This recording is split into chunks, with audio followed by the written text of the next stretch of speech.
Eu sou muito a favor realmente assim de pesquisa qualitativa e vamos colocar 4 aspectos que eu acho que são os principais nesse tipo de pesquisa, nesse tipo de processo.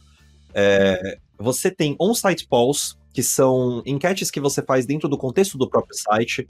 Então, imagina aquela caixinha que sobe no cantinho do site, ou se você está no celular, sobe na parte de baixo, né, da sua tela, te fazendo alguma pergunta. O que você achou dessa experiência? Quão difícil foi realizar essa tarefa que você tentou realizar agora? Você está procurando alguma coisa nessa página que você não está conseguindo encontrar? Tem alguma informação que você buscou e você acha que está faltando? Então, isso já te ajuda um bocado a não só validar as suas premissas, mas a também coletar uma vastidão aí, né, de informações sobre o que potencialmente está causando ruptura nas jornadas que estão acontecendo nas suas propriedades digitais. A gente conseguiu entender qual era o campo mais nocivo do formulário. Uma vez que a gente estava fazendo um pouco do que você está fazendo, né, de entender qual campo que o usuário está passando dentro da jornada, e a gente adicionou um evento em específico, que era, beleza, e antes do usuário desistir, do usuário desistir não, de você fazer ele desistir do formulário, em qual campo ele estava. Fala aí, analítico de plantão, belezinha? Tá no ar mais um episódio do podcast mais irado da podosfera, vulgo a minha opinião, enviesada ou não, ela é a opinião que define que esse podcast é o melhor do mercado. Vamos falar hoje sobre como melhorar a taxa de conversão na era de dados. Algo muito tenso, sinistro e ao mesmo tempo óbvio para alguns, não óbvio para outros, porque taxa de conversão já é um dado, tudo um puff. Como sempre ao meu lado ele... Quem? LeBron James da conversão. Que loucura. Seja bem-vindo, CFR, mais um episódio. Muito obrigado por me convidar aqui pro meu podcast. Tá tudo certo. Pera aí, pessoal. O LeBron James da conversão. Sabe por que o LeBron James da conversão? Entendi. Tá, tu quer fazer, né? O quê? Por quê, Gustavo? Porra, há mais de 40 anos competindo. Olha aí. Inclusive a barba branca por isso mesmo. Muito bem. Para poder falar com a gente sobre como melhorar a taxa de conversão, trouxemos quem entende dessa porra, né? Porque a gente não sabe nada. Como sempre, a gente aqui, ó, chapeuzinho de aprendiz, estamos aqui fazendo a melhor consultoria possível. Que a gente gasta um pouco da nossa vida. Manda uns 3 cafés da Coffee Mais pra eles. Faz um monte de pergunta que a gente quer resposta, traz 2 pessoas que sabem responder. Exatamente. E a gente sai daqui e aprende, né? Porra, melhor consultoria possível. Os ouvintes acabaram de descobrir nosso segredo. Ó.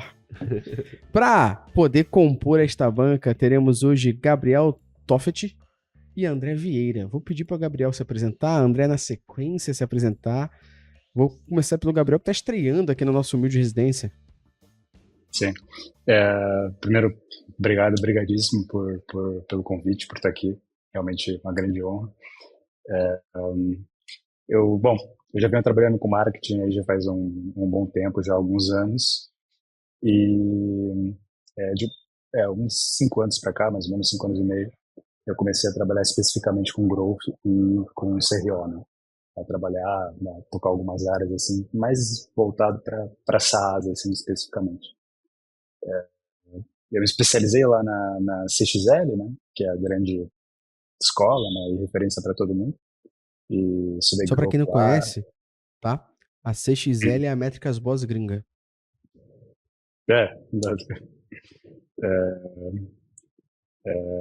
Estudei CRO lá, estudei Growth, estudei Digital Analytics, enfim, várias coisas. E daí, enfim, me deu um super repertório e foi só, né, ficando cada vez mais confiante, né, conforme eu fui terminando os cursos e colocando tudo isso em prática. E agora, cá estamos. Boa, seja bem-vindo. E aqui, como figurinha repetida, e aviso para você já, viu, André Vieira, 3º podcast passa a pagar a conta da luz. É isso, né, meu povo lindo? Que mais uma vez já me sinto em casa, já piso num sofá de tênis, tamo aí, né?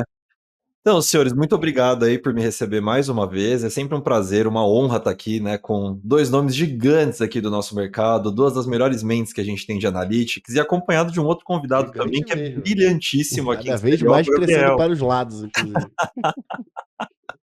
Vamos que vamos. E, pô, pra quem...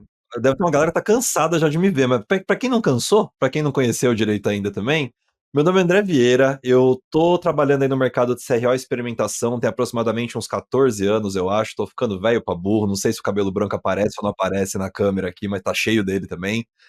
E, pô, pessoal, no meio desse trajeto aí, né, comecei a atuar aqui no Brasil mesmo, atendi muitas empresas aqui, participei do time que foi uma primeira consultoria de CRO do Brasil na época, e o tempo foi passando e eu acabei me mudando para a Alemanha, onde eu tive 7 anos de estadia, né, e de carreira lá, fazendo isso também. E durante a oportunidade que eu tive lá, eu abri a Looptimize, que é o que eu estou fazendo até hoje.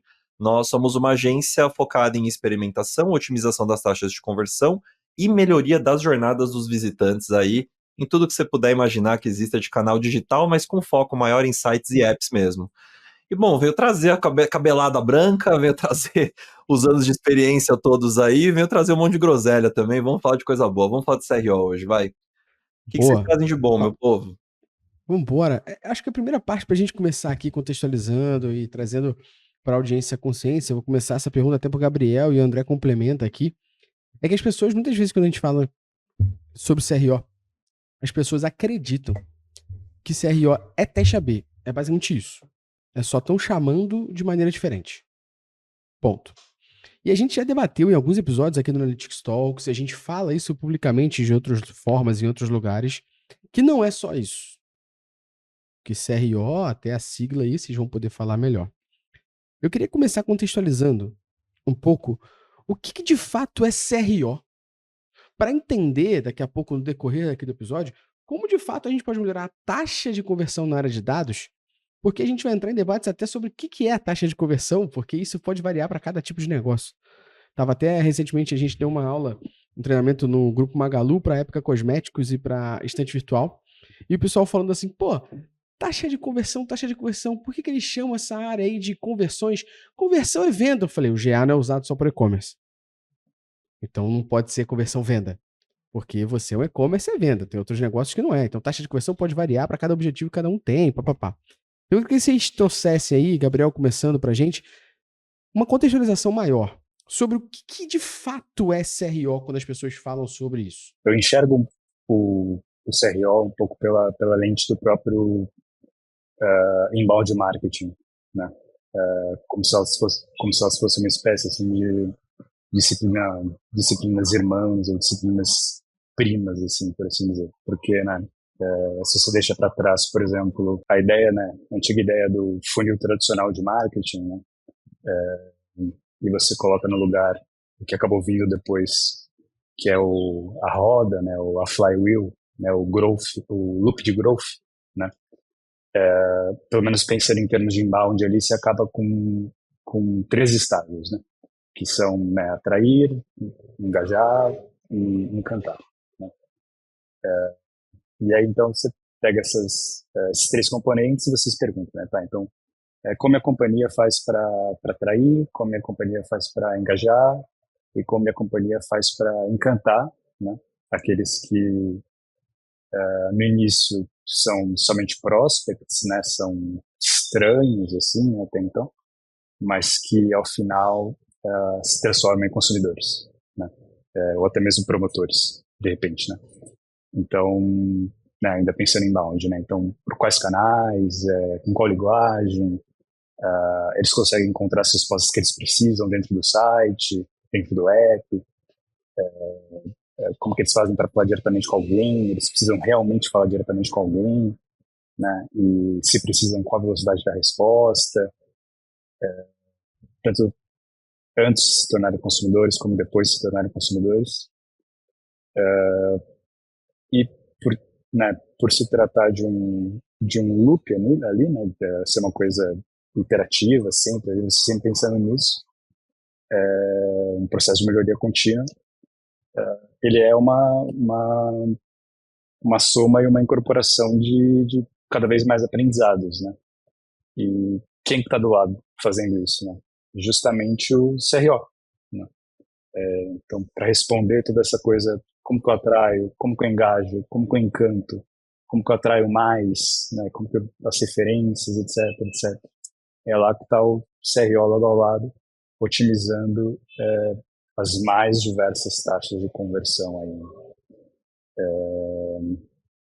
E claro que se tratam aí de duas metodologias completamente diferentes, né? Mas que tem, para mim, que eu bem comentei, né? Elas são bem irmãs, assim, primas, né? Porque elas têm um objetivo em comum, que é a entrega de uma experiência que é excelente e memorável para o usuário, né? Porque é com isso que ele vai voltar, né? Porque esse é o intuito, né? Você entregar essa experiência e fazer com que ele volte, né? Você ter a retenção ali. É uma experiência memorável, enfim, independente do dispositivo que ele está, independente do sistema que ele usa. Que o CRO olha para tudo isso, né? Tá testando tudo isso. E, enfim, tentando falar ali a mesma linha e tal. E resolver o problema que ele tem, basicamente. E aí, André, o que é CRO além de teste AB para você, meu irmão? Eu vou muito na linha do que o Gabriel falou, tá? Eu acho que ele cria um alicerce bem interessante pra gente pensar sobre aqui, porque quando a gente pensa na flywheel que ele falou, quando a gente pensa no ciclo, né, de growth, e a gente olha para esse ciclo de growth e olha para os ciclos que a gente tem que seguir dentro do CRO, a gente está falando de ciclos extremamente similares, né, no fim das contas. Então, tem diferenças aí temporais de quando cada coisa apareceu, de quando o termo CRO foi cunhado, de quando o growth explodiu como disciplina mesmo e começou a se adotar esse tipo de ciclo, né, de metodologia cíclica nas empresas, com essa orientação à geração de resultados. E é isso que é interessante a gente explorar também, né? Porque quando a gente pensa na geração de resultados e fala a palavra CRO, parece que o resultado é melhorar só a taxa de conversão. Mas o que a gente encontra no dia a dia, na prática, é que o trabalho bem feito de CRO, ele não vai melhorar nunca na vida só a sua taxa de conversão. Vai melhorar a taxa de conversão, mas uma pancada de outras coisas aí que são muito legais, tanto pela perspectiva do business da empresa, né, quanto pela perspectiva do consumidor final, do usuário, do visitante. Então, a gente tem diversos aspectos aqui que dizem muito, ou que tocam muito, esse pilar de experiência. E aqui eu acho que isso casa um para um com o que o Gabriel falou. Né? No fim das contas, a gente tira o carro da garagem achando que a gente vai fazer só otimização de taxa de conversão, que já vem associado também com melhoria de receita, porque o povo pensa em e-commerce, mas não é só de e-commerce, né, que é feito o mercado brasileiro ou o mercado internacional. E da mesma forma, não é só de teste AB que vive, né, o fulaninho que está inserido, ou a fulaninha que está inserido no contexto de CRO. Teste AB é um dos entregáveis possíveis com CRO. Dá para fazer um programa de CRO inteiro sem rodar um teste AB. Então, essa é a minha visão, tá? CRO, respondendo a pergunta, falei um monte de coisa aqui, respondendo a pergunta de forma curta. CRO, eu acho que é a otimização da experiência, no fim das contas, né? Do usuário, do visitante, às vezes até da própria empresa, em todos os touchpoints que você tem com a marca. Pensando hoje em dia, em 2024, né, não só em melhorar a taxa de conversão, melhorar a receita, mas pensando em termos mais holísticos aí um pouquinho, pensando em melhorar realmente como que a marca lida com os seus clientes, com os seus visitantes, com todas as pessoas que estão tendo interações com ela. Meu ponto de vista, meus 2 centavos. Não? Boa, boa. Eu já queria trazer, então, uma pergunta aqui para essa conversa, que foi em cima do que a gente falou antes, né? Que foi CRO na sua teste AB. E aí o André agora no final já complementou dizendo que dá para fazer um processo inteiro de CRO sem rodar nada de teste AB. E muita gente que está ouvindo esse episódio não necessariamente vai ter um volume de acesso para conseguir fazer teste AB. E acho que esse é um ponto Na verdade, muito na maioria importante. das vezes, a maior parte É das pessoas difícil não pra tem um caralho. volume que dá uma confiabilidade E, ó, estatística para o cara poder fazer teste AB na ponta, né? além Poucas são as de, empresas que têm esse volume. além de pensar em volume, Luciano, também vale pensarmos em budget. Sim. Porque ferramentas de teste AB não são baratas. Porque várias delas, em sua maioria, cobram com a quantidade de page view, né? Nem de acesso, é de visualização de página. Então, às vezes, você tem um blog que tem muito acesso, mas nem tem tanta conversão, pode ser que seja mais caro do que um e-commerce, porque é cobrado por page view. Muita gente pode não ter esse budget, como pode não ter um volume mínimo ali razoável de acessos para fazer um teste AB, porque principalmente quando a gente está falando de cultura de experimentação, a gente está falando de experimentar rápido, testar rápido. E aí a pessoa não tem o volume de acesso mínimo para ter teste AB, vai ter que deixar um teste rodando mais tempo, e aí já nem faz tanto sentido, começam várias questões aqui por dentro. Ou chega Então- um cenário onde o cara testa rápido, faz tudo rápido, mas não publica. É, Porque precisa descer para desenvolvimento, aí desenvolvimento vai implementar. demora. né? Mas queria trazer essa contextualização e começar pelo André agora, depois a gente pulveriza pro Gabriel, para mim, pelo Luciano debatermos também, que é quais são as alternativas, então, para a gente conseguir otimizar a nossa jornada quando a gente tem pouco tráfego, por exemplo, ou quando a gente não tem budget para isso. Como a gente continua otimizando a nossa conversão e a jornada de conversão? Cara, eu pessoalmente sou muito fã de dado qualitativo, viu? E para pegar dado qualitativo, você não precisa de tanto volume, você só precisa de muita boa vontade, que é o que normalmente falta também nas empresas aí que estão rodando departamentos de CRO que não têm a capacidade de rodar testes AB por conta de falta de tráfego, né? Mas eu sou muito a favor realmente assim de pesquisa qualitativa e tem, vamos colocar 4 aspectos que eu acho que são os principais nesse tipo de pesquisa, nesse tipo de processo. Você tem on-site polls, que são enquetes que você faz dentro do contexto do próprio site. Então, imagina aquela caixinha que sobe no cantinho do site, ou se você está no celular, sobe na parte de baixo, né, da sua tela, te fazendo alguma pergunta. O que você achou dessa experiência? Quão difícil foi realizar essa tarefa que você tentou realizar agora? Você está procurando alguma coisa nessa página que você não está conseguindo encontrar? Tem alguma informação que você buscou e você acha que está faltando? Então, isso já te ajuda um bocado a não só validar suas premissas, mas a também coletar uma vastidão aí, né, de informações sobre o que potencialmente está causando ruptura nas jornadas que estão acontecendo nas suas propriedades digitais. A segunda coisa que eu acho que é bem forte são mapas de calor, tanto de scroll quanto de clique. Mapa de calor de scroll é legal porque a gente parte muito de um princípio que está meio errado, né? A gente constrói uma página e a gente acha que todo mundo vai ler o conteúdo inteiro da página. Faz aquela tripona lá que, Pô, nossa, scrolla até o alô, dedo pra galera cair. de infoproduto, né? Que pra Exato. mim, muitas vezes, galera de infoproduto, quando produz copy, é como se eu estivesse falando com alguém prolixo. Alô, a galera de copyright, né? Verborragia, né? Páginas com É, 20 eu dobras tô ou falando com alguém mais. prolixo. Exato. Não, é conteúdo infinito mesmo. E assim, não vou nem falar, não vou nem entrar no mérito aqui de vende ou não vende, porque eu sei que para muitos segmentos vende, mas para muitos outros daria para cortar metade do conteúdo também. Mas é importante ter o mapa de calor dentro desse contexto de insumos qualitativos, porque ele vai te mostrar, olha, 75% dos seus usuários não scrollam para baixo dessa área aqui, que coincidentemente é a área onde, sei lá, tem 95% do seu conteúdo. Então precisa ter essa informação, e isso não é uma informação, ela passa pelo quantitativo, né? Ela flerta com o quantitativo porque ela é capturada a partir de vários visitantes ou vários usuários. Mas no fim do dia, o uso dela é puramente qualitativo. E aí, somado a isso, eu tinha falado 4 coisas, né? Essa foi a segunda. Somado a isso, gravação de sessões é muito importante também, porque se você vê o erro acontecendo, se você vê a jornada sendo rompida, se você vê a frustração que o usuário ou a usuária está passando, isso torna muito mais fácil, né, tangibilizar ideias de solução para aquele problema. E pessoal, guardei o tiro de canhão para o fim, tá? O que eu acho que é o mais poderoso assim de tudo, o recurso mais forte que você tem para fora de testes AB, tanto como validação, né, como recurso de validação, quanto como recurso de discovery mesmo, de exploração de novas oportunidades. User testing, fazer testes realmente de usabilidade com os seus visitantes. E aí, lembrando sempre que, quando você traz uma pessoa para fazer um teste, seja um laboratório, ou quando você arruma, né, um setup de teste para fazer isso remoto, que pode ser tão simples quanto uma ligação de vídeo, tá? Pode ser feito no WhatsApp até. Lembrar de não dar tarefas muito complexas para as pessoas fazerem. Eu acho que eu já bati nesse martelo em algum outro episódio que eu participei aqui, e eu vim deixar a mensagem de novo. Não façam user testings, ou user tests, desculpa, nos quais vocês pedem 16 tarefas seguidas para serem realizadas. A hora que a pessoa termina a quarta tarefa, ela já está quase convulsionando. É muita informação, é muita carga cognitiva, né? Como a gente falou já em outros episódios também. Então, deem tarefas simples, deem fatias de jornadas. Ó, fulaninho, vem aqui, ó, cria uma conta. É aqui que você clica, tá? Daí é só preencher o formulário. Isso é razoável no user test. Olha, encontra produto tal usando a barra de busca, clica e entra na página do produto e adiciona ele no carrinho.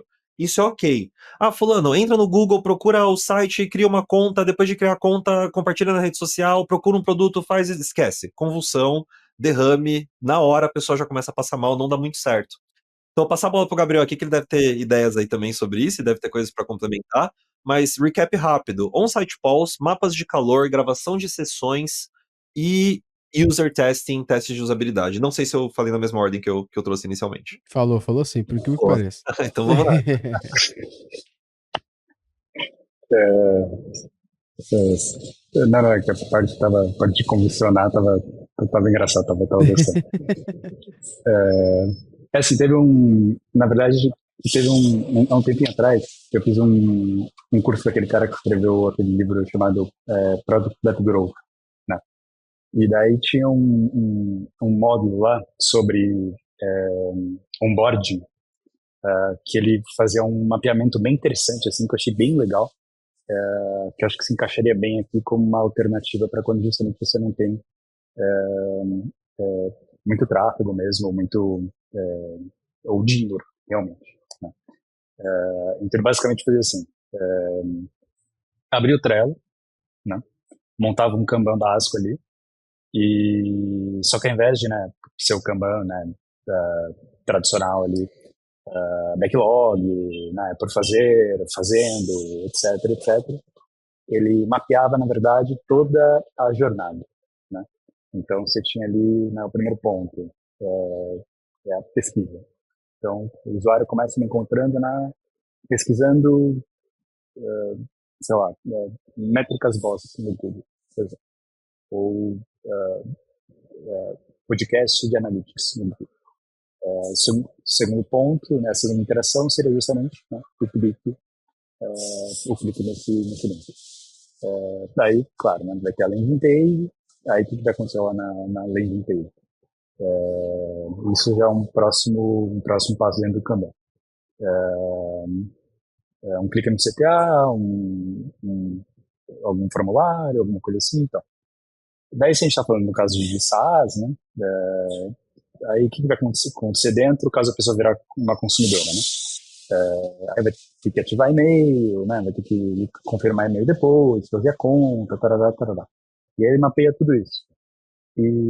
Só que aí o grande truque aqui é que ele levanta três questões para toda essa. Ele olha para tudo isso, ele realmente mapeia da primeira interação até a última, né? Tudo ali gratuitamente, né? Vamos dizer assim, né? Porque realmente é só foi encontrando, foi fazendo, tal, acabou aqui, virou consumidor. Ele levanta três perguntas. Quais desses passos podem ser eliminados? Quais passos podem ser atrasados ou serem deixados talvez para depois, mais para frente, né, na jornada do usuário, porque talvez seja um passo mais avançado? E quais desses passos são realmente críticos para a jornada, né? Algo que não pode ser retirado de jeito nenhum. E daí ele só faz uma espécie de coloração, né? Então os passos que podem ser eliminados ficam em vermelho nessa marcação lá no Trello. Os passos os críticos ficam em verde, e talvez os mais avançados, ou que podem ser colocados para depois, tal, ficam em amarelo. E eu acho que é uma alternativa super legal, assim, porque na verdade você nem está gastando exatamente nada, né? Você só está realmente olhando ali para toda. Tá, então, como me encontram? Né? Como as pessoas me encontram, né? Todos eles. Então, deixa eu ver aqui se eu consigo encurtar isso aqui sem precisar de nenhuma ferramenta, de repente, só aqui fazer uma análise aqui minha aqui mesmo, né? Do que eu conheço, do que eu sei que acontece e tal.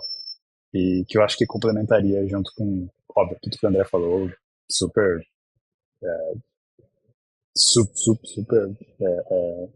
necessário. Acho que esse seria só mais um caminho, no caso de, né, entender a jornada, assim, mais profundamente, caso você não tivesse essa visão toda, né, essa visão completa, tipo, essa é a jornada do meu usuário.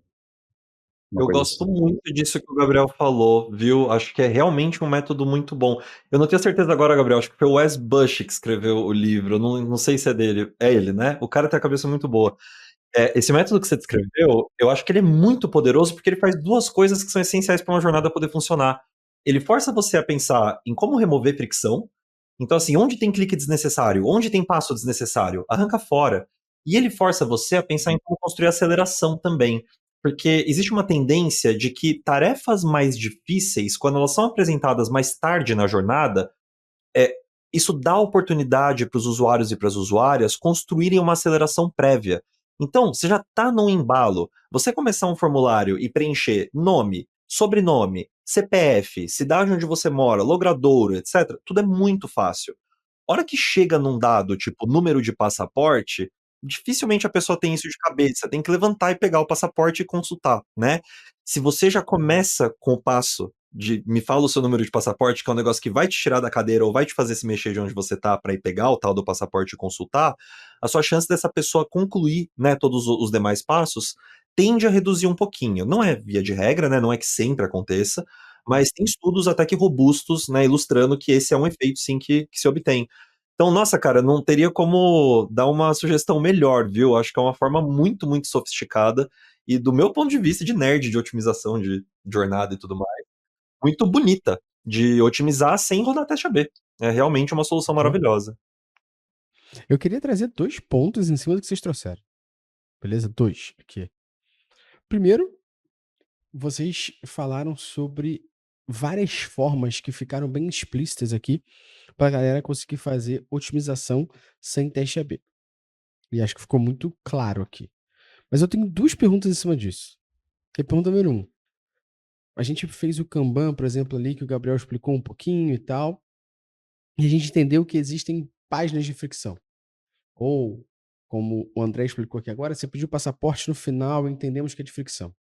Muitas vezes, isso parte de uma análise, mas que não necessariamente é essa pessoa que executou, desculpa, essa pessoa que analisou, ou a consultoria, no caso de vocês, ou o Gabriel, no caso dele, que vai executar.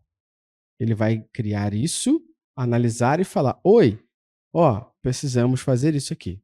E aí, minhas 2 perguntas em cima disso são: número 1, como acelerar a execução dessas coisas? Porque se a gente falou aqui no início que você tendo pouco tráfego no teste AB, talvez você fique muito tempo, você também gerar uma demora muito longa para executar melhorias, ou eu sempre falo que a análise de dados para mim, principalmente aqui no marketing digital, no e-commerce, entre outros negócios, ela visa 4 pontos, que é, ou você está trazendo um erro. O que é um erro? É algo que você de fato está tendo problema hoje. Número 2 é um problema. O que é o problema? É algo que você está possivelmente prevendo que vai dar merda.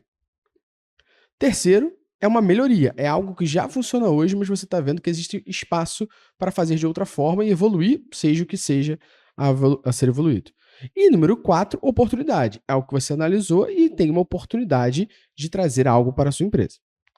Então, no final, quando a gente está falando do que vocês trouxeram, a gente está otimizando jornada e vai levar isso para frente das pessoas, em cima desses 4 critérios aqui. E minha pergunta justamente são 2 agora.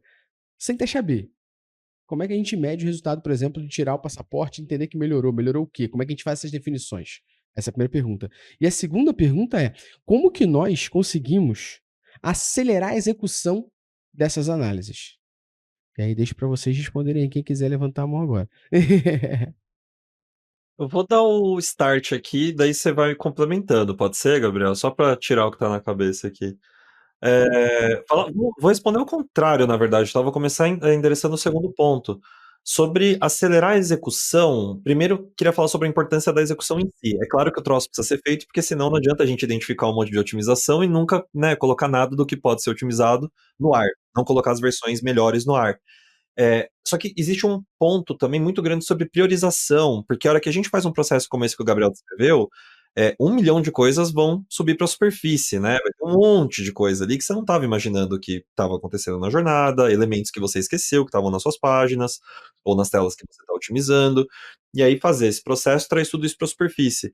Então eu acho que você precisa realmente colocar a faca no dente, assim, e priorizar sem medo, mas assim, sem medo mesmo. Tem coisas que simplesmente não vão ser feitas, né? Ajustes cosméticos, estéticos, coisas pequenas que não alteram realmente ou não impõem nenhum tipo de fricção mais óbvia na jornada, isso pode ser deixado para depois. Mas tem outras coisas que são muito importantes. Por exemplo, tem uma mensagem de erro aqui acontecendo e quando a mensagem aparece, a gente não explica como resolver o erro. Se a pessoa já não souber ou não tiver um conhecimento técnico prévio, ela não resolve o erro. E isso mata a jornada ali. Então, esse tipo de coisa precisa receber prioridade. Então, esse é o primeiro ponto. Acho que você precisa ser bem destemido mesmo na hora de priorizar. Não ter medo da ideia de que talvez algumas dessas coisas não vão ver a luz do dia, não vão ser executadas mesmo. envolve um pouco de aceitação ali também, né?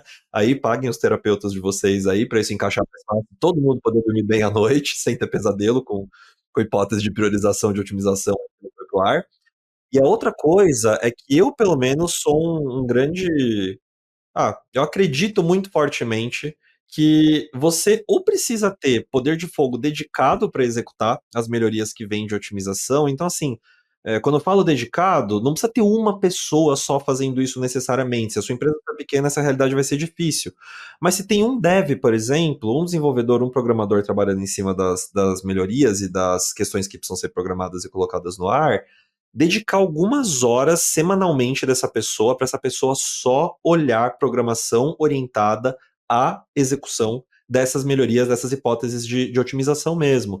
Isso é um erro que eu vejo as empresas cometendo. Coloca um baita de um sistema, né? Coloca um monte de coisa em curso ali para fazer otimização, para fazer CRO, fazer experimentação acontecer.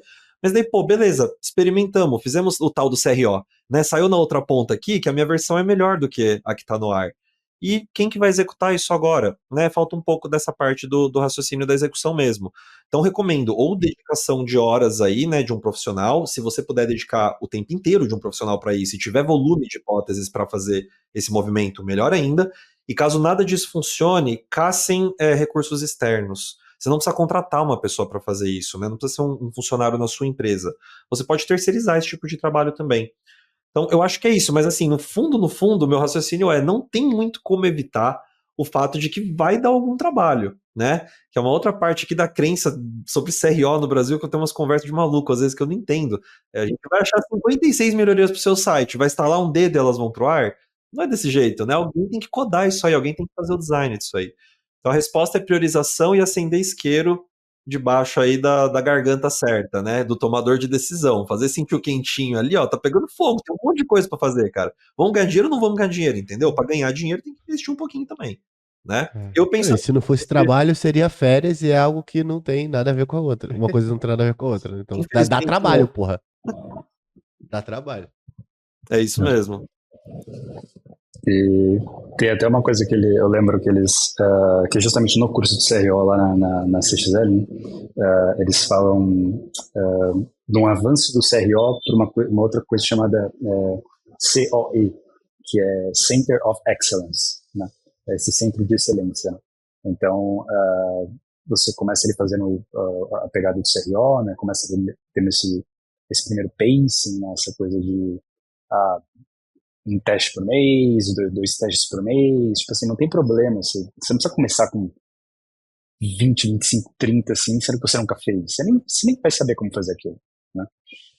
Tudo bem, começa com 3, 4, 5, vai pegando aquilo, vai pegando a destreza e tal, até para linkar os dados, ter os sistemas integrados, tudo direitinho, até você chegar nesse nível de uma real qualidade e de um real centro de excelência, né? Em que o seu fazer do CRO ele é muito desde o começo, né, né, aqui tá a ideia, até a da documentação e realmente jogá-la no ar, tá tudo sendo feito com muita qualidade, né? Então eu acho que é uma disciplina que ela é bem. Você realmente tem que, né, como o André falou, você tem que dedicar mesmo, tem que não tem jeito, ou é isso, e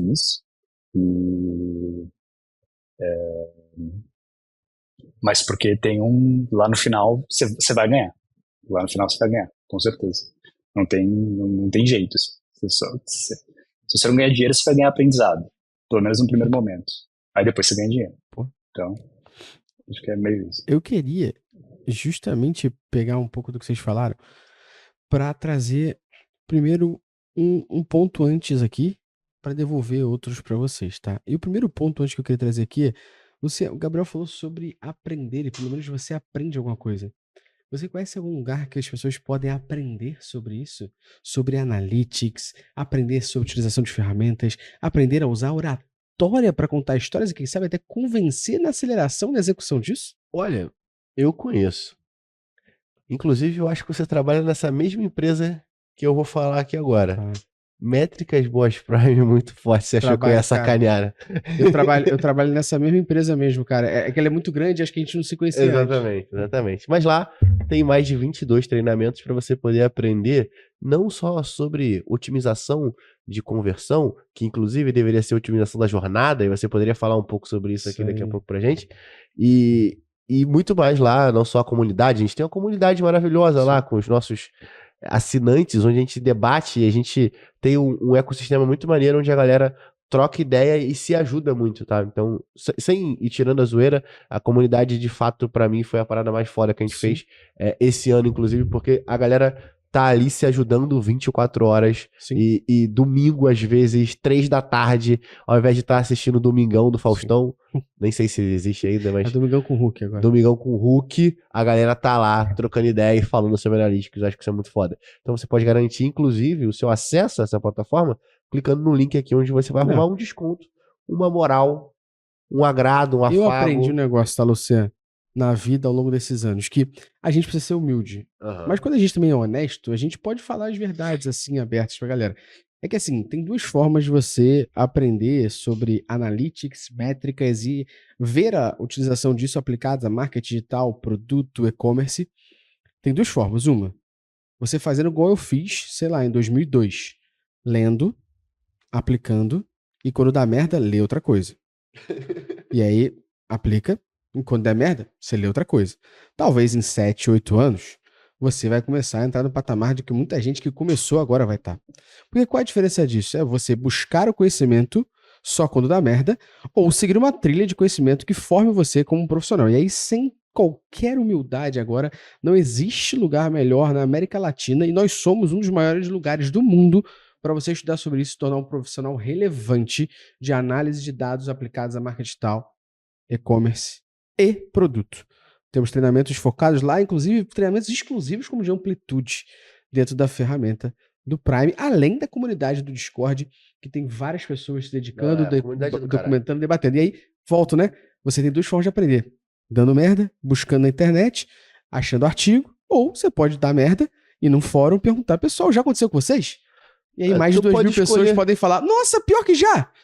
Tu pode escolher se fuder igual o Gustavo em 2002, ou você encurtar esse caminho na comunidade com os cursos que a gente tem lá dentro da plataforma. Link na descrição. Vem ser Prime, você também. Vem. Puta que pariu, meu irmão. Voltando agora à nossa questão aqui. Eu tenho 2 pontos ainda em cima do que a gente estava trazendo, tá? André e Gabriel. Ponto número 1. Como a gente falou, muitas vezes essas análises, elas vão ser feitas para que a gente convença ou priorize e tenha pessoas para executar. E a minha pergunta aqui vem em cima de 2 pontos. Ponto número 1. Como é que essa análise de dados é feita? Essa análise... Porque no meu ponto, tá? Essa análise de dados é uma análise de dados proativa. Qual a diferença de uma análise de dados reativa? Reativa é, e a métrica caiu, por quê? E a métrica cresceu, por quê? Eu espero alguma coisa acontecer para analisar isso. Ou a vida real, né? Ou a vida real. Que o cara só analisa quando abre um chamado para ele lá dentro do Asana, beleza? Mas a gente tem, que é o que vocês estão trazendo, que é uma análise proativa. Deixa eu proativamente ver a minha jornada para descobrir esses gargalos em cima daqueles 4 pontos que a gente falou antes, né? Erro, problema, melhoria e oportunidade. Então, primeiro, queria entender aqui como é que a gente faz essa análise de dados aqui para identificar essas oportunidades. E número 2 é, como que a gente faz o poder de convencimento, e também um pouco disso que você falou, André e Gabriel também, de prioridade. Porque, de novo, eu posso estar pensando numa otimização de jornada que vai ser feita por um time de UX. E aí, meu ponto em cima disso é como convencer isso e como medir. Porque hoje, quando a gente fala de teste AB de novo, né, a gente meio que se acostuma, porque no teste AB se define a métrica e no final do tempo ela fala, ó, venceu. Se a gente está falando de não usar teste AB, como é que a gente mede que isso deu retorno ou não, né?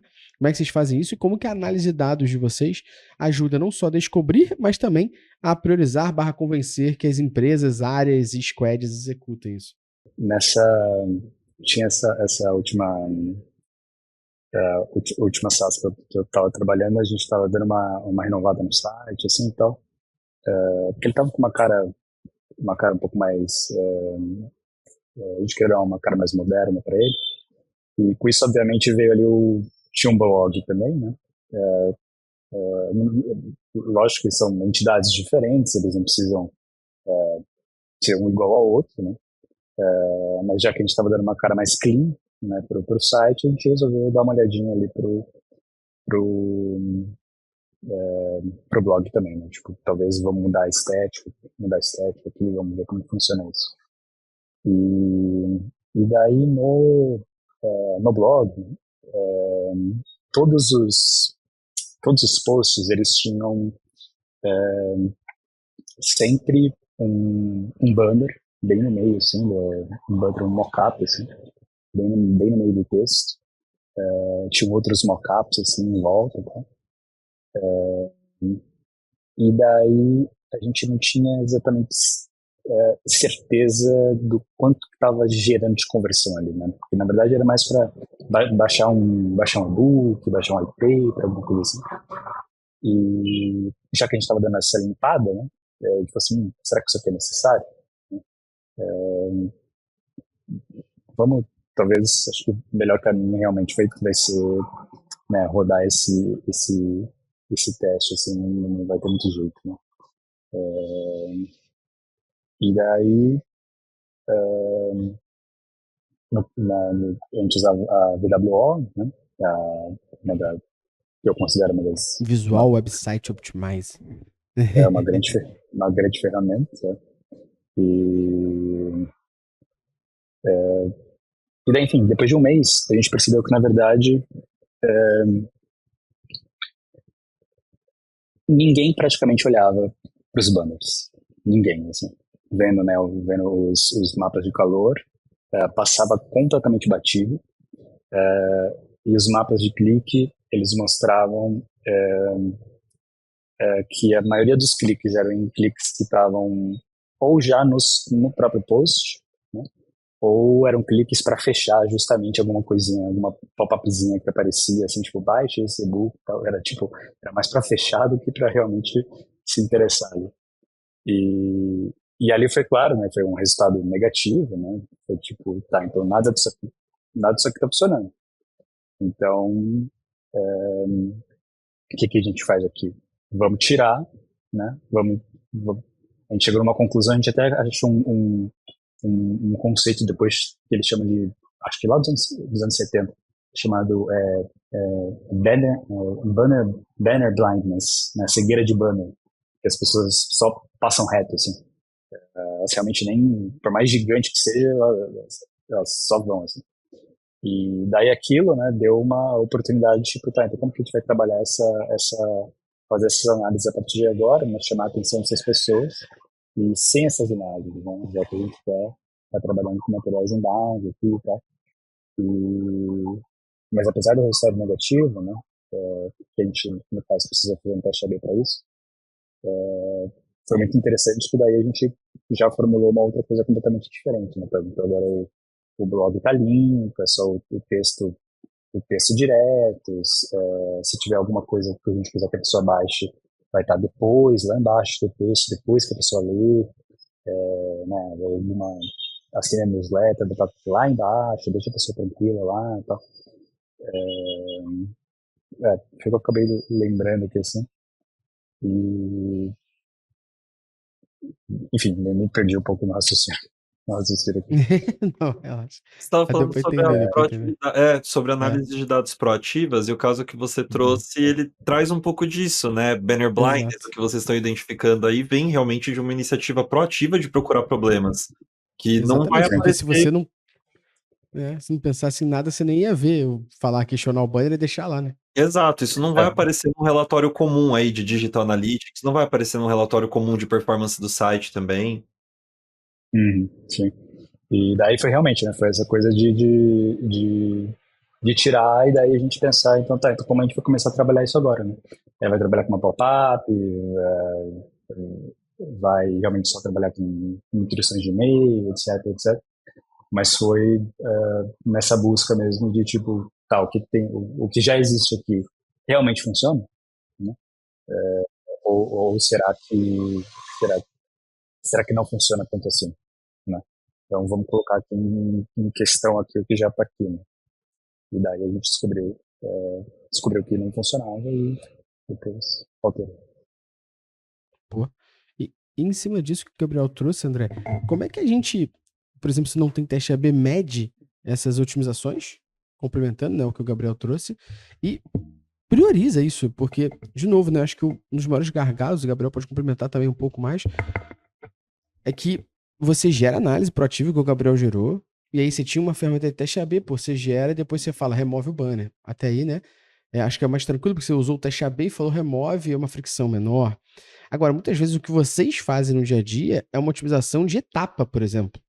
Mudar campo. E é uma mudança, como vocês já contextualizaram aqui, que vai ter que ser feita por alguém de UX, um dev. Então, e sem teste AB, como é que você mede o resultado disso? É com cohort, análise de safra, período? Como é que você olha isso numa zona de controle? Esse é o primeiro ponto. E ponto número 2, como é que convencer essa galera a executar? Porque tu pode daqui a pouco estar com um backlog de 75 experimentos ali para fazer. Não tô falando que é teste AB, é experimento, hipóteses. E que, pô, você executou em 6 meses um. Porque, pô, a galera tem tanta priorização de outras coisas pra resolver que isso nunca entrou. Ganhar dinheiro, parece, né, engraçado isso. Parece que ganhar dinheiro nunca entra em priorização, né? Porque o teste é uma alternativa de ganhar dinheiro. Seja qual a forma de ganhar dinheiro, né? A gente tá falando, né? Através do lead, através da venda, whatever. Então, é engraçado, né? Eu passei minha carreira inteira, eu devia estar com a camiseta hoje do Menos Achismo Mais Dados. Eu passei minha carreira inteira enchendo o saco de todo mundo e falando que é pra tirar esse monte de opinião do meio do caminho, vamos olhar pra número. Mas tô ficando mais velho, tô ficando mais chato, mas com outra coisa. Eu virei o chato do dado qualitativo agora. Eu falo dessa porra em toda curva que eu posso falar, porque é a resposta para 90% dos problemas que a gente encontra dentro do campo de experimentação e de CRO. Mas antes de passar pro qualitativo, que eu acho que é a resposta, no fim das contas, da pergunta, vamos molhar o pé no quantitativo aqui só por um segundinho. Mesmo que você tenha poucos dados, você ainda tem alguns dados transacionais ou dados de conversão, e você tem alguns sinais intermediários também, micro KPIs, né? Acho que a audiência aqui do podcast entende bem o que é isso, porque está vindo desse mundo de analytics também, que te permitem ter um cheiro de, assim, saber se o que você fez está caminhando para a direção certa ou não. Mesmo quando você não tem condições, assim, super bem controladas, né, como seria um teste AB, de avaliação. Então, mesmo sem condições perfeitas de avaliação, você ainda pode olhar para sua taxa de conversão, receita, ticket médio, receita por visita, CAC, CPL. É importante observar os movimentos que aconteçam, mesmo que você não possa fazer isso da forma mais limpa e científica possível. A mesma coisa vale para sinais intermediários. Na Looptimize aqui, a gente olha muito para flow rate, cara, para o fluxo de passagem de um passo para o próximo, né? Então, assim, a gente tem, você citou o exemplo do formulário. Nós temos 10 campos nesse formulário, por exemplo. Hoje, antes de a gente fazer a alteração que a gente está se propondo a fazer, quantas pessoas saem do campo 1 e vão para o 2? E do 2 para o 3? E do 3 para o 4? E qual que é a taxa de completude, né? Qual que é o completion rate aí do form inteiro? Mesmo sem o teste AB, eu sou da ideia de que vale muito a pena fazer o acompanhamento desse tipo de métrica. Tá? Eu sei que você compara pera com maçã, maçã com banana, banana com abacaxi, no fim das contas, abril não é a mesma coisa que dezembro, não é todo mês que tem Natal. Mas, dito tudo isso, se você faz esse acompanhamento ao longo de meses, você identifica tendências. E daí a gente está falando aqui de análises temporais, que é um termo super, super requintado, né? Mas que é comparar antes e depois mesmo, com um nível um pouquinho melhor ali, de sofisticação. Ao invés de, fiz o rollout hoje, né? Coloquei a funcionalidade nova no ar, mexi no meu formulário hoje. Amanhã eu vou medir e depois eu nunca mais meço. Não, isso é cagada. Coloca aí no calendário para medir mais uma vez daqui 2 semanas, outra vez daqui 4 semanas, outra vez daqui 6 semanas e começa a fazer um gráfico de tendência. Ah, André, mas só vou descobrir daqui 3 meses se o negócio funcionou? Pô, meu amigo, não dá para ter tudo na vida, né? Você não tem tráfego. Não está conseguindo priorizar os testes, sobe um teste por mês, quando sobe, não é validado via teste AB. Então, alguns indicadores aparecem com delay, mas eu acho que é valioso ter eles ainda. Fim do papo quantitativo. Falando de papo qualitativo, a gente tem formas muito mais legais e mais rápidas de avaliar, que, de novo, vão cair em, enfim, os meandros aí de matematiquez e estatistiquez para a gente discutir se é válido ou não. Posso mergulhar nisso para sempre, não acho que seja produtivo. Mas eu acho que você pode sim rodar pesquisas tipo NPS. Net Promoter Score, né? Depois que você fez a alteração, aumentou a probabilidade, aumentou o número de respostas positivas que você tem na sua NPS, ou no pior dos casos, reduziu o número de detratores, por exemplo. Isso é uma coisa. Você tem um outro indicador que eu acho muito legal mesmo, e eu acho ele muito subutilizado na América Latina de modo geral, que é o CES, o Customer Effort Score.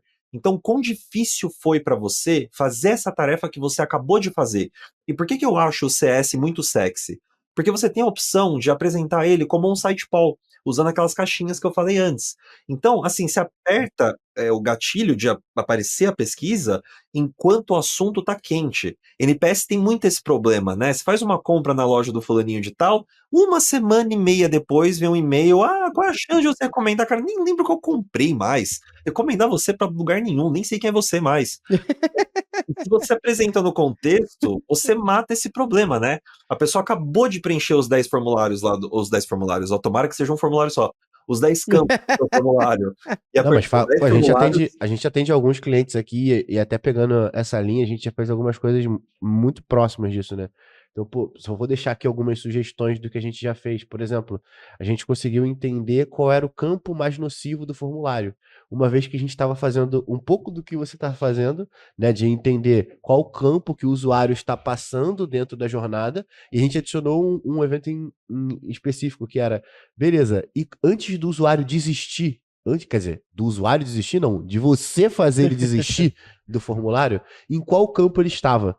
Então a gente começou a brincar com isso. Então, além de pegar. E aí, pô, o Google Analytics deu uma melhorada nisso, né? Porque, pô, vários tipos de comportamento que não eram possíveis de a gente conseguir coletar hoje em dia são. Então, por exemplo, você tem lá o Form Start, que dispara automaticamente, inclusive, sem fazer porra nenhuma lá, e ele vai capturar para você e te dá quase que a taxa de conversão dos seus formulários no cenário geral, porque ele mede o Form Start é o início do formulário, quando o usuário clica no primeiro campo, e o Form Submit é quando ele automaticamente finaliza isso. Então, opa, maneiro, hein? Tem uma taxa de conversão aqui para você poder analisar e otimizar essa merda, vai fazer teu trabalho. E aí, junto a isso, a gente foi pegando esses outros comportamentos. Qual o último campo que esse usuário, que fez esse usuário desistir? Pô, se o cara entrou no campo, e enquanto ele tá no campo, ele clicou no X, aquele campo fez ele desistir, com certeza. Então, assim, acho que são algumas outras coisas que a gente pode trazer E para poder minimamente, né, Luciano, nesse caso ajudar. você falou, daria pra criar um funil. Sim, não, cara, super daria para poder criar um funil, e aí aqui a gente acaba trazendo muito essa visão, e aí eu acho que a galera não faz muito essa correlação, André, de entender que quando a gente vai analisar os eventos que o GA4 disponibilizou como eventos recomendados, ele criou esse flow events aí que o André falou na nossa cara, e as pessoas não sabem utilizar na prática. Porque se eu quero entender a jornada do meu usuário, primeiro eu preciso ter os eventos que definem a jornada dele, né? Então eu não preciso falar isso, seria a 50ª vez que eu falaria. Mas beleza. Tendo uma vez que eu já implementei esses eventos dentro de uma jornada de e-commerce, eu poderia simplesmente entender qual o processo que está fazendo o meu usuário mais dropar. Qual a etapa que o usuário mais desiste? Olha, isso sem teste AB, beleza? Vamos olhar onde é a etapa que o usuário mais desiste, eu levanto as hipóteses em cima do porquê. Nesse caso, eu acho que isso está acontecendo, vejo se eu tenho dados para poder conseguir comprovar isso ou não. Se eu tenho, eu analiso, se eu não tenho, eu implemento e espero, porque a vida é isso, né? Você nunca vai ter aquilo que você quer na hora que você quer.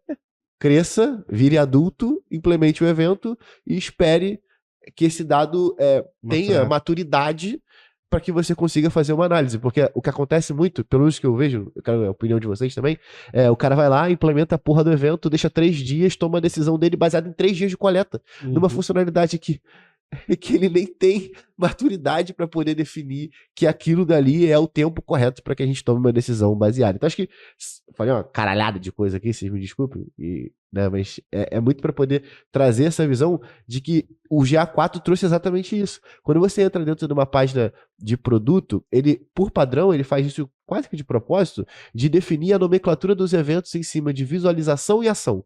Então, todo nome, ele inicia com um prefixo de verbo. View, add e por aí vai. E aí ele tem o complemento de cada um desses eventos. Então, para cada uma das etapas dentro de qualquer jornada, o Google Analytics te deu uma ferramenta onde você consegue analisar taxa de conversão por etapa. Precisa de teste AB para fazer essa porra toda? Não, pô.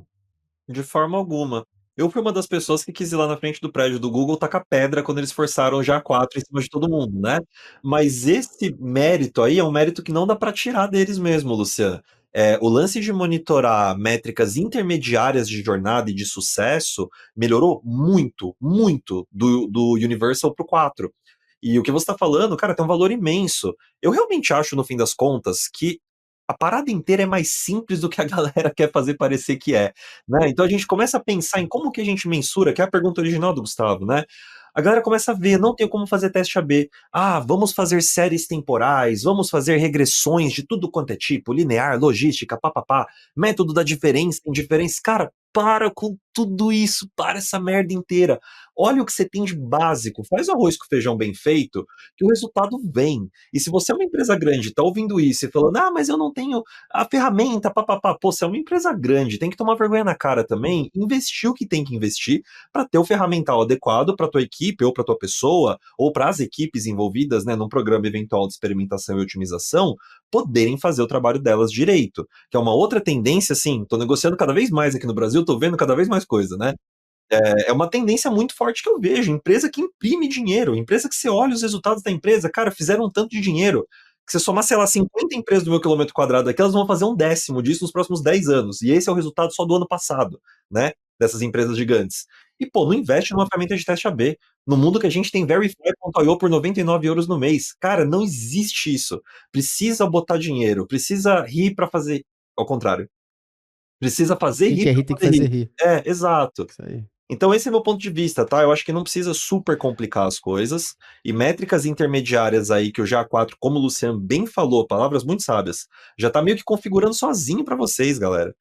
Tem que usar isso aí, tá? Usem isso para avaliar se vocês estão tendo resultados positivos ou não. E de novo, Luciano. E tem um sendo alinhamento chato no muito qualitativo, prático usem com times de pesquisas. tecnologia. Exato, exato. Porque a maioria das vezes você falou um ponto importante, é que no momento em que, vamos fazer teste AB, o cara contrata alguém de CRO, mas não alinha com o time de tecnologia, e aí você tem vários defeitos, né? Um deles é o pessoal de teste AB achar que o final do teste AB é a entrega do relatório, olha, minha versão venceu, e não que, isso aqui tem que estar no ar, porque se a gente não colocar isso aqui no ar, todo o meu trabalho foi em vão. Então você fica um ano para poder fazer 2 testes AB. E você, no final de cada um desses testes, você não entrega a demanda em produção, teu ano não valeu de porra nenhuma. E depois a gente não sabe porque, né? Se o Pica-Pau tivesse chamado a polícia, nada disso teria acontecido, né? Ó, o André Vieira falou que você tem palavras muito sábias, Luciano. Aham. Então, uma vez que o senhor tem palavras sábias, eu vou te perguntar. Se você está analisando dados de maneira proativa, igual o Gabriel falou aqui, deu o case, você está então pensando em otimizações de jornada e medindo igual o André Vieira falou. Qual o melhor amigo do profissional nessa hora para deixar ele focado Trincado. e conseguir fazer isso de maneira proativa, Pô, cara, focado, eu não sem preciso- se perder? Eles já até sabem do que eu vou falar. Coffee mais, meu chapa. Café em cápsula, tem café em grão. Eu gosto, inclusive, muito do café em grão. Arara é muito bom mesmo, eu gosto. O André, eu sei que gosta do Drip Coffee, porque ele tava falando aqui no Off Topic aqui Ele com a falou que gente. devorou. Devorou o café. Alô, Coffee Mais. O André tá pedindo café e o Gabriel também, tá? Exatamente. Gente, E tem percebidos, também, hein? Agora virei fã da marca, tô querendo mais. Aí. E tem também Drip Coffee, que você pode tomar na sua casa. E aqui, no link da descrição, tem o cupom para você garantir 15% de desconto, seu otário. Receber em casa. E receber em casa. Na moral, hein? Foi? Pô, na moral, hein? Nunca foi mais 15% fácil. de desconto na Coffee Mais aqui na descrição para você tomar um café e te ajudar a ficar focado nas suas análises. E quem sabe a também fazer a minha pergunta pro André e pro Gabriel aqui, porque a gente debate muitas perguntas e acaba que uma ou outra acaba fugindo da raia, mas eu não vou deixar, esse é meu papel de host. E vou começar essa pergunta para o Gabriel, que é como que tu convence a galera aí, Gabriel, no dia a dia a executar no final? Seja o resultado do teste AB, ou seja a otimização daquela jornada que você pensou. Como você chega para a galera de UX, como você chega para um dev, como você chega para o CTO, como você chega para a área de marketing, como é que você chega para sei lá qual, e fala, vamos executar. Primeiro você chega, seu animal. Como é que você faz isso aí? Conta pra gente, pro André também contextualizar. Porque assim, o que tem de backlog de hipótese não executada que eu conheço é absurdo. Era meio pela via do seu animal mesmo, na verdade. É um bom começo, né, Gabriel? É um bom começo. Não, acho que é bem mais. É bem aquilo que eu tinha comentado, né? Da questão de ver o CRO como o, um primo do inbound, né? Sempre tá se levantando as perguntas, né? Tipo, a gente está mesmo falando a língua, né, do nosso público. Ele está realmente vendo o que ele quer, né? A gente também está apresentando o nosso produto como ele realmente é, o que ele realmente apresenta, o nosso valor propositivo aqui, ele a gente está, né, tá dando tudo que, enfim, dando vazão a tudo que ele tem aqui mesmo, né?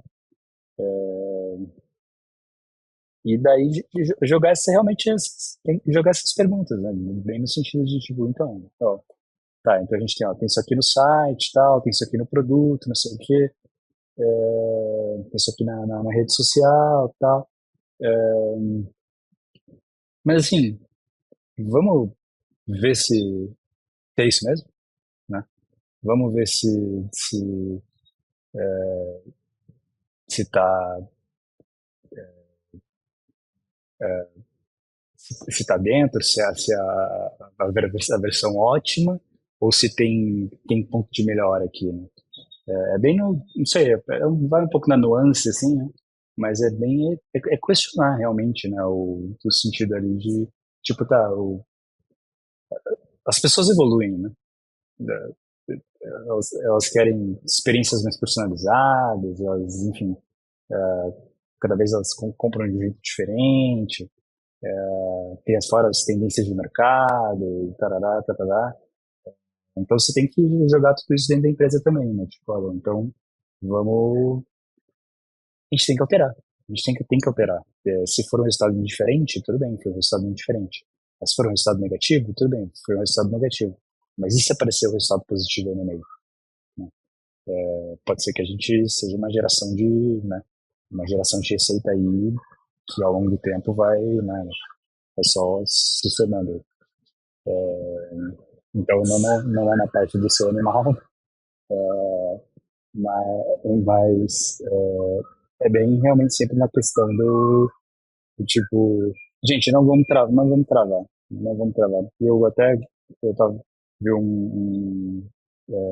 vi uma fala que o próprio André tinha feito num outro lugar, que era a cada dia que você passa, né, sem testar, né, um dia que você passa sem aprender, né, e realmente é uma frase que, para mim, eu concordo tudo, assim, concordo 100%.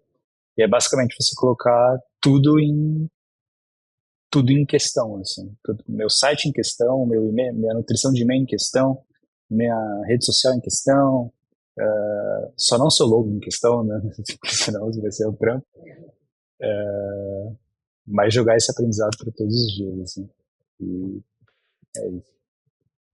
E no teu caso, André, que ainda é uma visão um pouquinho diferente, né? Você é um fornecedor que entrou para analisar, gerar hipóteses e falar, o cliente executa. Como é que você faz também o poder de convencimento para falar, o cliente executa? Porque assim, explicitamente, não é nem implicitamente, é explicitamente, o cliente te pagou para fazer isso, mas você ainda tem a obrigação de falar, e aí, vamos executar não, meu filho? É absurdo você ter que cobrar por algo que o Que ele te cara te contratou contratou pra para, fazer, tá né? ligado? É uma posição um pouco ingrata mesmo. Existem os dois modelos, né? A gente trabalha aqui com clientes que eles querem executar tanto design quanto código. Tem um modelo mais híbrido, que o cliente executa só uma parte. E tem um modelo hands-off total, que a gente, né, o Looptimize, executa tudo para o cliente. Mas eu acho que a linha do que o Gabriel falou é super importante. Eu penso parecido nesse sentido, de que, assim, você vai deixar de aprender, cara, porque você não quer priorizar o backlog, porque um rollout que você vai fazer lá sem testar tem que ter mais prioridade do que esse rollout aqui que a gente vai fazer testado. Então, assim, qual que é o preço do erro no fim das contas, sabe? Quanta certeza você, CEO aí, dono de empresa, entende que essa alteração que você está propondo aí, em cima da minha, né, que vai ser testada e validada devidamente, quanta certeza você tem de que isso vai dar certo? Porque, bonitão, se der errado, quando é a próxima vez que você vai mexer nisso? Né, mexeu lá, refez 2 sessões inteiras da home. Cara, baita trabalho. Se não der É a certo, pergunta, né, quando você André? vai saber? Exato. É a pergunta, você quer ser data-driven ou C-level-driven? É, Não, se você perguntar isso pra ele vai querer ser level driven e vai enfiar a demanda no seu rabo, tá ligado? ó, você levantou, eu optei por não cortar, foi o Luciano que cortou, tá? Só pra deixar claro. Exato. Mas é por aí, tá, pessoal? Acho que tem um custo de oportunidade que a galera, no processo de tomada de decisão, esquece com muita facilidade. Que assim, tá, você tá despriorizando um teste porque você tem 80 outros rollouts ali, 80 outras funcionalidades ou alterações que você quer fazer. Nenhuma delas vai ser validada, meu caro. Nenhuma delas vai ser validada. Uma alteração validada, né, que você sabe, tem uma certa garantia de que aquilo vai te trazer um resultado, ou no mínimo um aprendizado, como o Gabriel falou, que tem muito valor também. Poxa, isso do meu humilde ponto de vista, e se você é um bom tomador de decisão, espero que do seu também, tem mais valor do que você fazer uns rollouts que você tá, né, meio que no achismo ali. Ah, mas a função tá quebrada, André, não é óbvio que tem que arrumar? Cara, é óbvio, mas valida então. Se você vai me despriorizar, vai despriorizar o meu teste, me deixa testar o que você quer colocar no ar então. Vamos fazer um design de experimento aqui pra gente poder validar essa feature bonitinho. Isso é um ponto. Segundo ponto, só para meio que encapsular aqui a discussão e trazer business também, né? A gente fala muito do conceitual aqui, mas falando no prático, todas as pessoas têm interesses individuais e políticos dentro do contexto onde elas estão inseridas nas empresas onde elas trabalham. Então, ajuda muito também você se aproximar dessas pessoas e entender o que elas estão tentando alcançar. Qual é o objetivo? Se a empresa roda com OKRs, por exemplo, OKRs, né, tem objetivos e key results lá, resultados-chave, obrigado, falhou para mim em português por um segundo aqui. Não adianta você pegar uma pessoa que está sendo medida, que a promoção dela depende de um OKR de receita, e você propõe um backlog de 25 testes de melhoria de usabilidade. Cara, pode até ser que a usabilidade melhore a receita, mas se não tiver uma indicação clara, né, um rastro ali de dados, e lembrando que dado qualitativo é dado também, lembrando também que agora eu sou o chato do dado qualitativo. Se não tiver esse rastro de dados, é muito ruim você sair tomando decisão, né, em cima disso e tentando convencer a pessoa a rodar um monte de teste que para ela não é interessante, não vai ajudar ela dentro da empresa. Então tem que ter uma combinação aqui também, tá? Acho que tem que ter pé no chão no fim das contas. Quem é o tomador de decisão? O que faz esse cara ou essa cara se mexer? E como que você acha termos negociáveis ali para conseguir aos pouquinhos e temperando um pouco, né, desse programa de experimentação, desse roadmap, com as coisas que você, experimentador, otimizador, sabe que são importantes. E assim, você como profissional de CRO tem que entender que o processo de CRO é um processo lento, a longo prazo principalmente, né? E aí, não sei qual a opinião de vocês, mas para mim tem muito desse problema de esse processo de priorização, tecnologia acaba sempre vencendo, muito porque o time de produto e o time de CRO não se conversam, porque as demandas que são desenhadas pelo time de produto sequer passam por um viés de conversão, sacou? Então o cara tá ali querendo o quê? Ele quer baseado em que objetivo subir essa funcionalidade. Eu acho que isso por si só já traria uma grande visão, porque quem é o cara que deveria demandar uma nova funcionalidade? Já pararam pra pensar nisso? Porque assim, pra mim, se esses dados não foram, se essa demanda não foi gerada por uma orientação do time de dados, não deveria existir essa demanda. A gente fez um caso em específico onde eu cito, eu tô até cansado de falar dessa merda, mas a gente montou o primeiro sprint de tecnologia orientado a dados, com algo super simples. E aí, de novo, acho que, não sei quem foi que falou isso, né, mas olhando pra porra do próprio site, tá ligado? As pessoas acabam criando o site como uma entidade, e aí ele não navega na porra do próprio site onde os clientes dele compram o produto dele.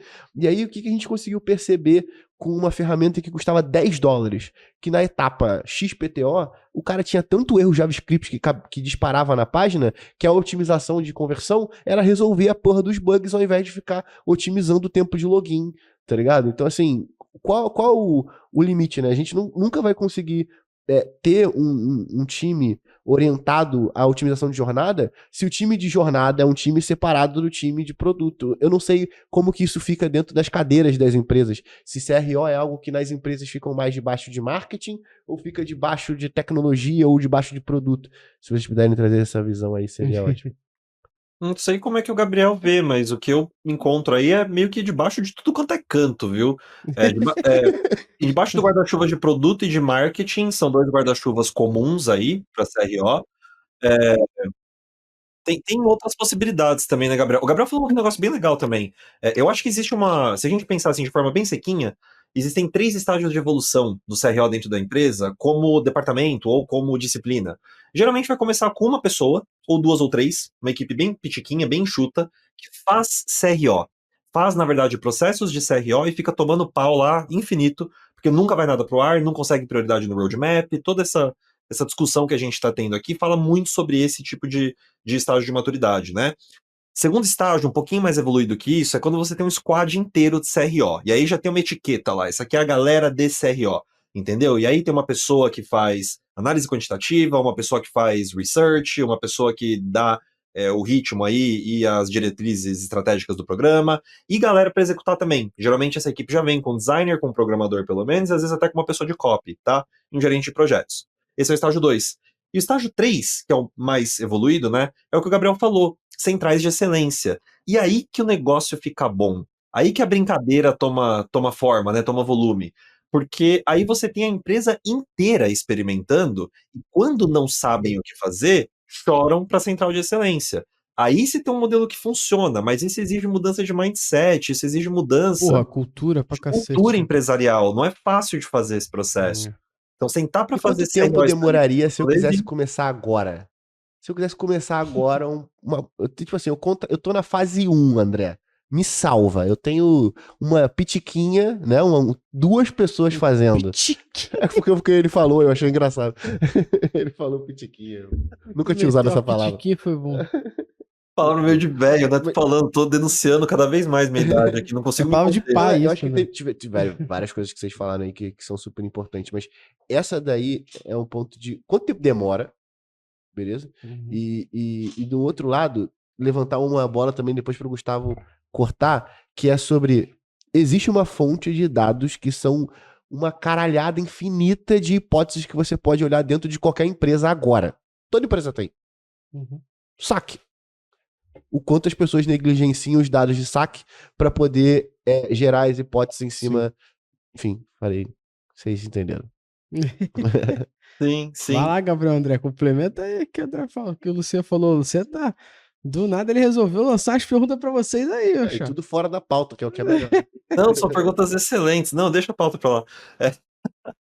Sobre o tempo que leva, é muito variável, Luciano. Depende muito de onde. Não é nem de onde a empresa tá, depende de que tipo de empresa é mesmo. Mas assim, já rodamos projetos aqui na Looptimize que conseguiram com sucesso trazer essa mudança de cultura e realmente levar uma empresa do nível 1 até o nível 2,5, coloquemos assim, cara, em 6 meses. Mas isso exige um grau grande, né, de disponibilidade das pessoas do outro lado. Se começa já com o CEO, com o presidente que não entende experimentação, não tá afim de fazer, não vê valor, cara, você tá meio que fadado ao fracasso ali. É nadar contra uma maré, que é possível de nadar contra, mas ainda é nadar contra a maré, né? E de preferência, com a maré te empurrando já é difícil para burro de fazer, né? Com a maré a seu favor já é muito difícil. Então imagina com a maré contra. Mas pisando assim no chão, cara, eu acho que são projetos de 1 ano e meio. Não sei se, não sei, não tenho certeza absoluta que eu não posso citar os nomes aqui, mas tem um banco bem modernoso aqui no Brasil, um desses aí digitais, que fez um processo de transformação assim, numa equipe de sei lá quantas mil pessoas, em 1 ano e meio, tá? E eu tive acesso privilegiado aí, vazaram um documento para mim que não era para eu poder ter visto, mas eu vi. E esse documento era de 2 anos e pouco atrás, e os caras não sabiam nem o que era teste sequencial, não sabiam coisas assim, que são fundamentais para um banco daquele tamanho ter um programa de experimentação.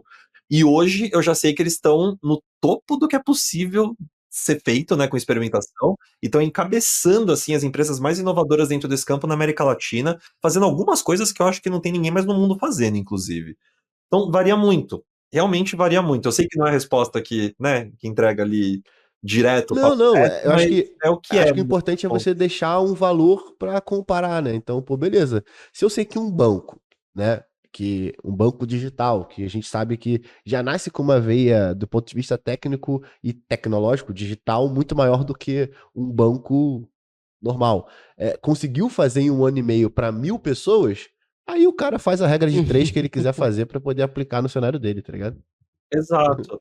O Gabriel acho que pode falar sobre isso também. Tem uma questão de grana, né? Você precisa contratar esse pessoal, dependendo de onde você tá Exatamente. saindo, né? Você tá saindo da Pô, pitiquinha e a ali, galera de CRO tá contando um papel muito forte, né, cara? tá cortando, tem meia dúzia de gato pingado fazendo isso. Não é à toa, não é à toa que eu conheço uns caras aí que tem empresa na Alemanha e no Brasil. pô. Exatamente.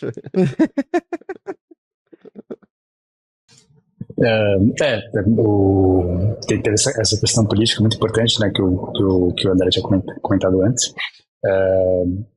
E tem uma questão de convencimento, né, que ele acabou de falar também, né, se o presidente acha que não, ou outros celebres acham que isso aqui é legal, tem que fazer, mas não dou aquela importância que realmente tem que ser dada. O problema aí é menos no... O tempo, na verdade, não é nem o tempo de criar o processo de experimentação, né? Mais de fazer a compra, né? A compra desse stakeholder, né? Isso, às vezes, é bem difícil, assim. E, tipo, de convencer realmente, tipo, não, isso aqui, cara, pensa nisso aqui, investe nisso, né? Porque pode, sim, geralmente é um tempo que leva aí realmente pelo menos um ano aí para até todo mundo pegar, é assim que se faz, né? Assim que você pensa em hipóteses, assim que você documenta, né? Para deixar tudo ali, montar um storytelling bonitinho para qualquer outra pessoa dentro da empresa poder ver, entender o que está acontecendo, tal, o que foi feito, né? Numa apresentação, seja para qualquer departamento, tal.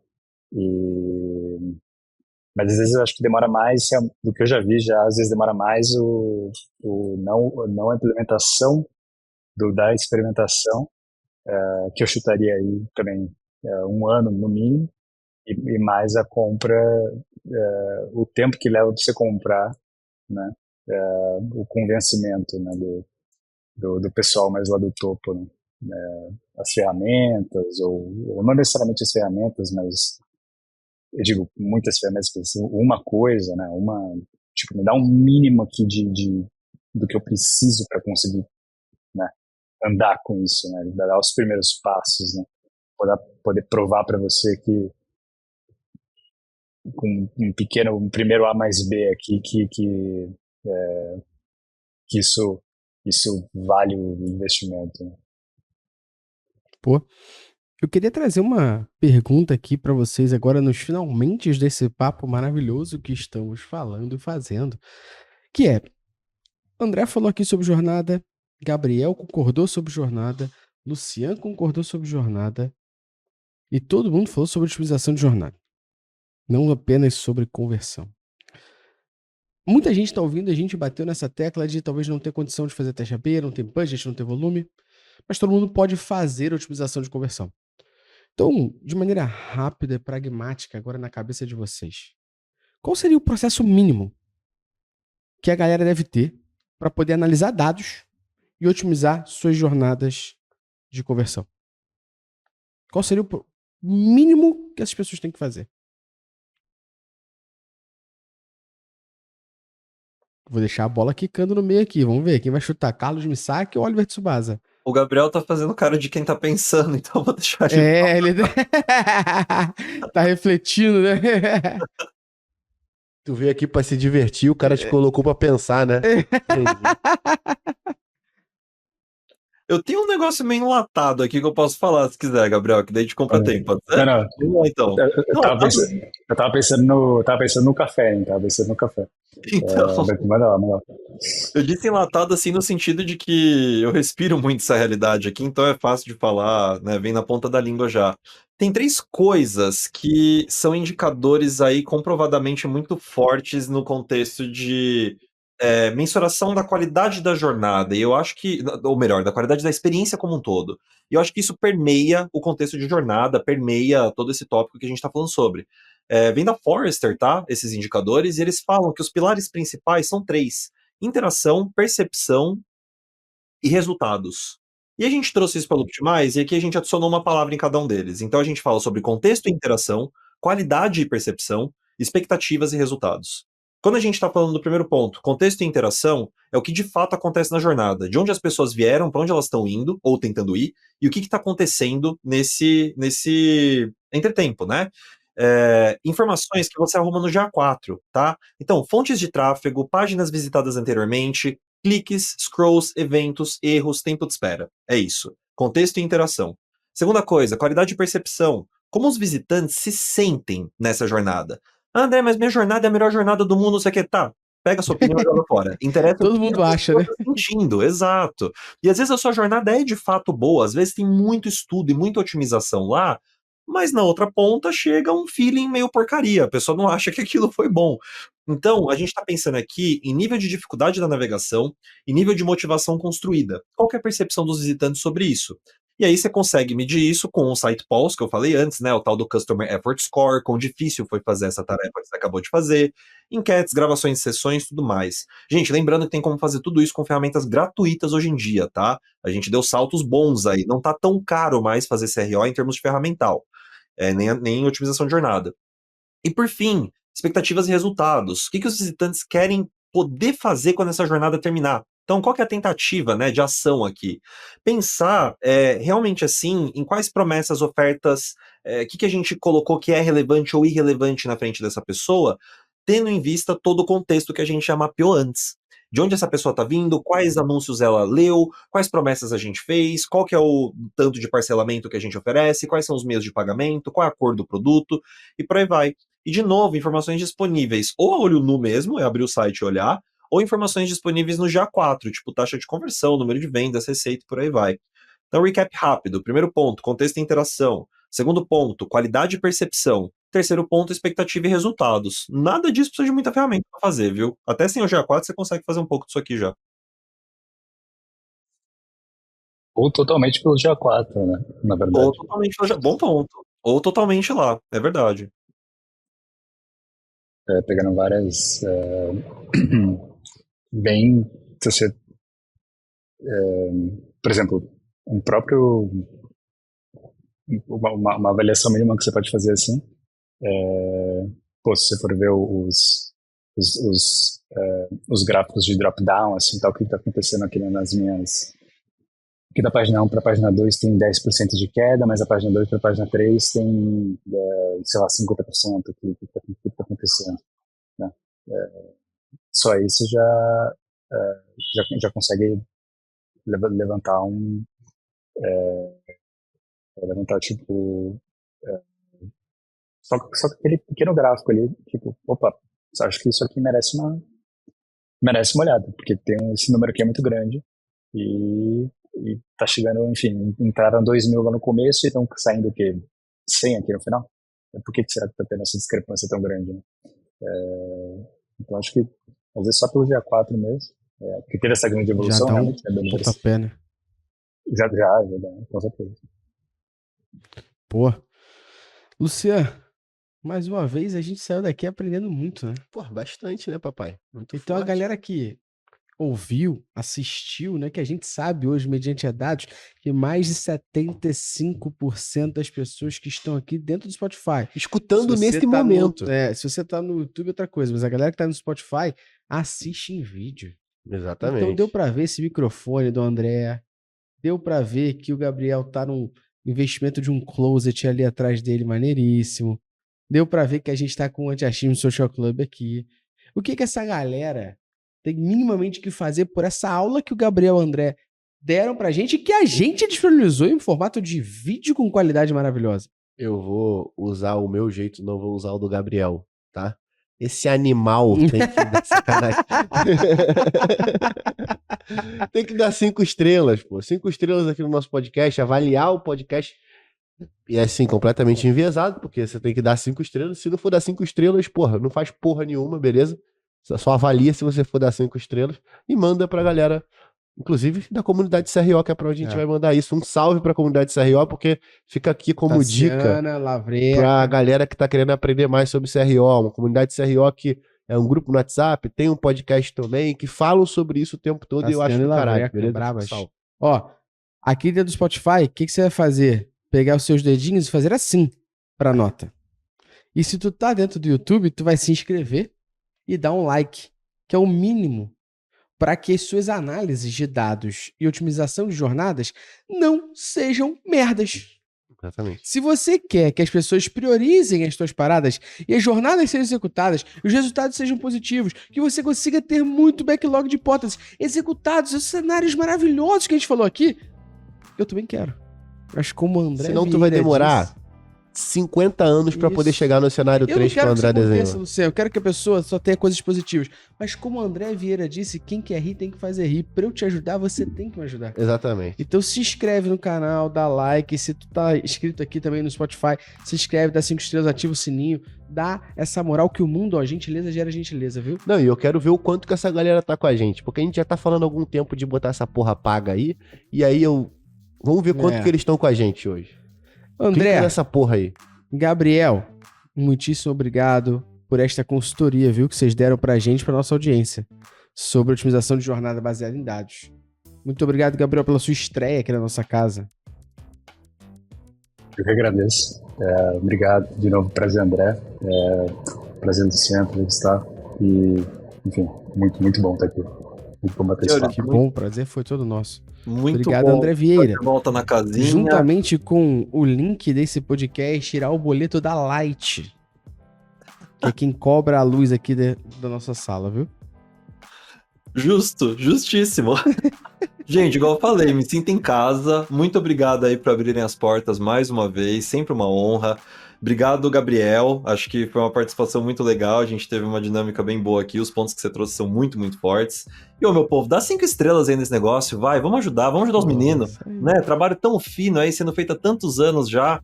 Então, estamos Os meninos direitinho. aqui, né? Pois é. Mas é isso aí, meu povo. Obrigado. Mais um podcast gravado, né? Mais um monte de conhecimento disseminado aí.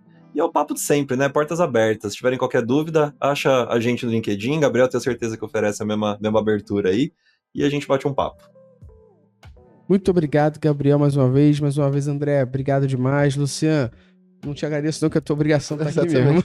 Eu agradeço muito. E você que ouviu até agora, de nada por essa moral, não esqueça que toda quinta-feira um episódio novo do Analytics Talks aqui no Spotify, no YouTube, Apple Podcasts, Deezer, Amazon Music. Grande abraço e até a próxima. Valeu! E a próxima aí, André, o link da lobby tá na... Vamos pro Cecinho. Beijo, povo lindo. Fica bem.